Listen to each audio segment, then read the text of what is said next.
a stoichiometry problem in which we need to write the balanced chemical equation from context.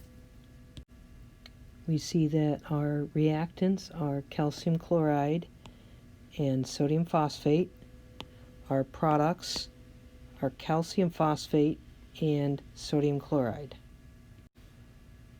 So there's our basic reaction. We need to balance it now.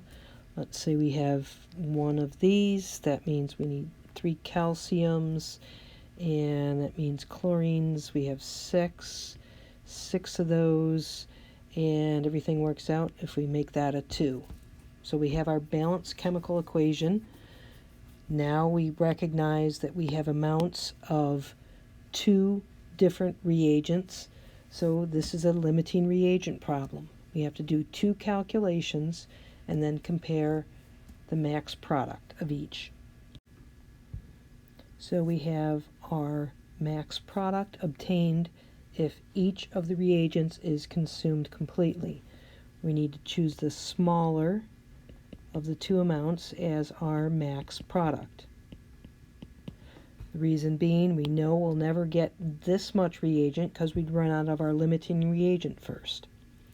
The reagent that leads to the max product is our limiting reagent.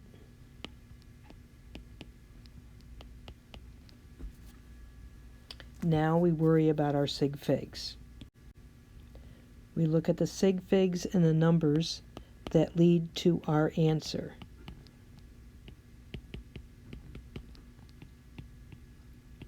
And see that we're limited to 2 Sigfigs. We'd end up rounding down in this example. So our final answer is 21 grams.